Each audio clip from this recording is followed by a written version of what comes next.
Welcome back. So are you planning to fly for the Christmas holiday? You may be out of luck. American Airlines is scrambling this morning to staff thousands of flights that have already been booked. Lauren Simonetti with all the details now. Lauren. Whoops.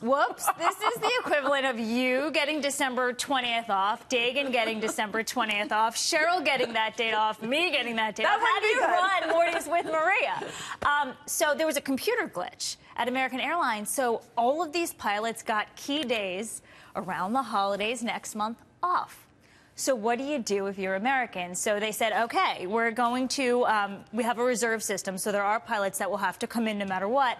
But then if you're willing to work on these key days, we'll pay you 150% of your hourly wage. Oh, wow. It sounds good. But the Allied Pilots Association, that's the union for about 15,000 American pilots, they filed a grievance. They're saying American's solution is in violation of the contract.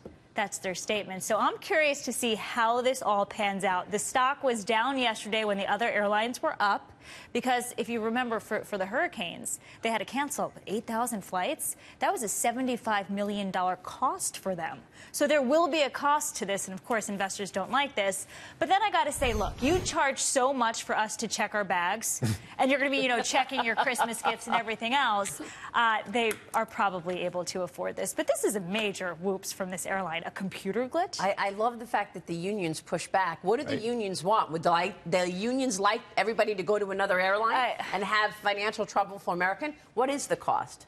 What kind of a cost? Like $75 million? Yeah, it's well, they're saying about 15,000 flights could be canceled, so maybe 150 million because the hurricanes, 8,000 cancellations caused 75 mil. I see.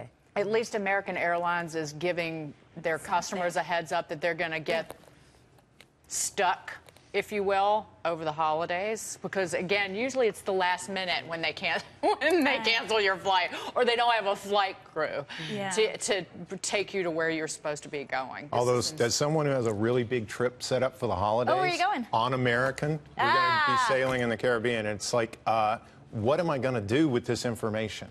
I just need to hope that the union caves and lets the pilots show up for work. So have you heard from the airline? Because you could be affected here. I know. Yeah. Well, I'm finding about it with the rest of America right now on this show. Somebody earlier said, not on our network, buy the expensive refundable ticket in case. Yeah. No, I'm not buying the expensive refundable ticket. That shouldn't be the answer. Right, exactly. This is Americans' problem, not ours. Yeah. Not the customers. Right. What do they see? Do they see? Glitch. Is the union going to allow the workers to show up? That's the key. That's a very good question. We don't know. Yeah, They're paying time and a half, I think. What do they? they're paying 150% of hourly pay. And to Dagan's point, this would be devastating to the brand. I mean, and it's happening at the major hubs. Miami, how many people go south for the holidays? Dallas, Chicago, O'Hare, LaGuardia. So this can cause other upsets for connecting flights and the like. So other airlines and the partners could get affected here as well. American is also not actually beloved by the customers Really? and the flyers. Is that Delta gets high marks. It's getting better. Yeah. Better. Delta is I don't fly enough top-notch. these days, but it's never a good experience for me. It's tough. Lauren, thank you. Good info there. Lauren Simonetti will take